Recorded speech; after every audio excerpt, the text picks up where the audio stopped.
Clip number 446۔ اس clip میں آپ سورہ توبہ کی آیت نمبر 61 سے 63 تک کی تلاوت، ترجمہ، تفسیر قرآن صراط الجنان سماعت فرمائیں گے۔ بسم اللہ الرحمن الرحیم۔ ترجمہ، اللہ کے نام سے شروع جو نہایت مہربان رحمت والا ہے۔ وَمِنْهُمُ الَّذِينَ يُؤْذُونَ النَّبِيَّ وَيَقُولُونَ هُوَ أُذُنٌ قُلْ أُذُنُ خَيْرٍ لَكُمْ يُؤْمِنُ بِاللَّهِ وَيُؤْمِنُ لِلْمُؤْمِنِينَ وَرَحْمَةٌ لِلَّذِينَ آمَنُوا مِنكُمْ وَالَّذِينَ يُؤْذُونَ رَسُولَ اللَّهِ لَهُمْ عَذَابٌ أَلِيمٌ۔ ترجمہ، اور ان میں کچھ وہ ہیں جو نبی کو ایذا دیتے ہیں اور کہتے ہیں وہ تو کان ہیں، تم فرماؤ تمہاری بہتری کے لیے کان ہیں۔ وہ اللہ پر ایمان رکھتے ہیں اور مسلمانوں کی بات پر یقین کرتے ہیں، اور تم میں جو مسلمان ہیں ان کے لیے رحمت ہے، اور جو رسول اللہ کو ایذا دیتے ہیں ان کے لیے دردناک عذاب ہے۔ وَمِنْهُمُ الَّذِينَ يُؤْذُونَ النَّبِيَّ، اور ان میں کچھ وہ ہیں جو نبی کو ایذا دیتے ہیں۔ شان نزول، منافقین اپنی مجلسوں میں سرور عالم علیہ الصلوۃ والسلام کی شان میں ناشائستہ باتیں کرتے تھے۔ ان میں سے بعضوں نے کہا کہ اگر حضور اکرم علیہ الصلوۃ والسلام کو خبر ہو گئی تو ہمارے حق میں اچھا نہ ہوگا۔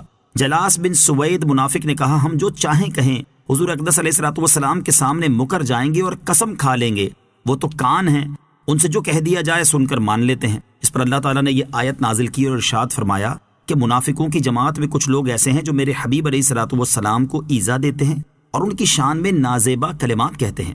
اے حبیب صلی اللہ تعالیٰ علیہ وسلم، آپ ان سے فرما دیں کہ اللہ تعالیٰ فرماتا ہے کہ میرے حبیب صلی اللہ تعالیٰ علیہ وسلم اگرچہ سننے والے ہیں لیکن ان کا سننا تمہارے لیے بہتر ہے۔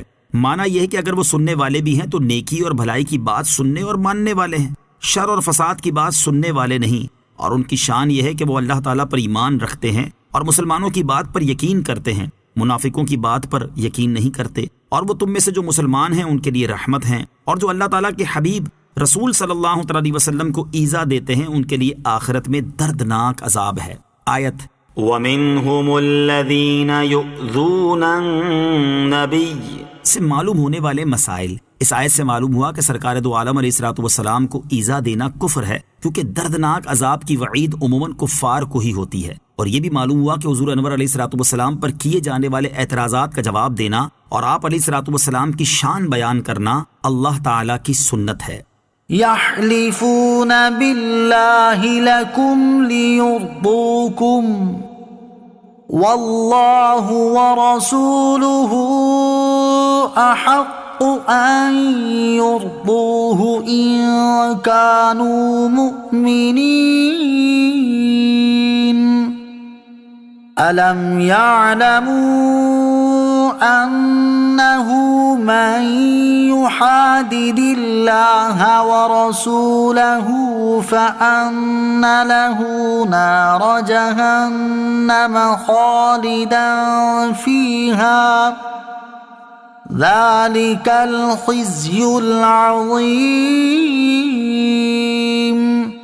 ترجمہ، اے مسلمانوں، تمہارے سامنے اللہ کی قسم کھاتے ہیں تاکہ تمہیں راضی کر لیں، حالانکہ اللہ اور اس کا رسول اس بات کے زیادہ حقدار ہیں کہ لوگ اسے راضی کریں۔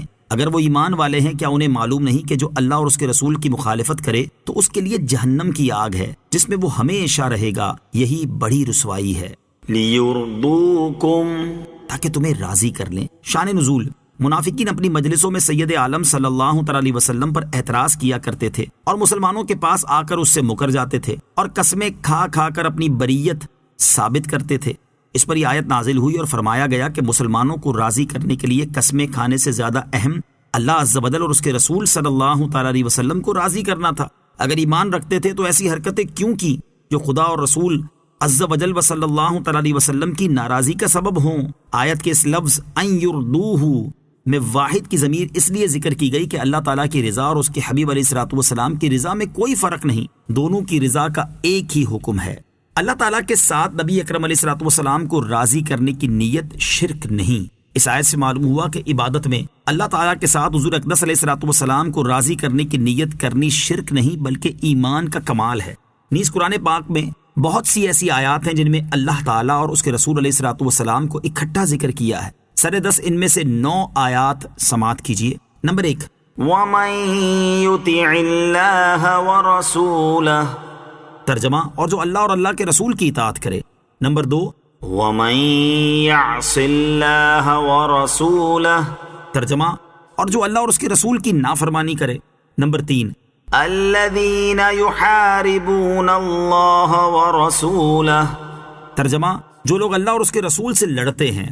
نمبر 4، انما وليكم الله ورسوله والذين آمنوا، ترجمہ تمہارے دوست صرف اللہ اور اس کا رسول اور ایمان والے ہیں. نمبر 5، ان الذين يؤذون الله ورسوله لعنهم الله في الدنيا والآخرة، ترجمہ بے شک جو اللہ اور اس کے رسول کو ایذا دیتے ہیں ان پر دنیا اور آخرت میں اللہ نے لعنت فرما دی ہے. نمبر 6، يا أيها الذين آمنوا لا تقدموا بين يدي الله ورسوله، ترجمہ اے ایمان والو اللہ اور اس کے رسول سے آگے نہ بڑھو. نمبر 7، ذلك بأنهم شاقوا الله ورسوله، ترجمہ یہ اس لیے ہے کہ انہوں نے اللہ اور اس کے رسول کی مخالفت کی. نمبر 8، وَيَنْصُرُونَ اللَّهَ وَرَسُولَهُ أُولَئِكَ هُمُ الصَّادِقُونَ، ترجمہ اور اللہ اور اس کے رسول کی مدد کرتے ہیں وہی سچے ہیں. نمبر 9، وَلِلَّهِ الْعِزَّةُ وَلِرَسُولِهِ، ترجمہ عزت تو اللہ اور اس کے رسول کے لیے ہے. ذکر خدا جو ان سے جدا چاہو نجدیوں، واللہ ذکر حق نہیں کنجی سکتا.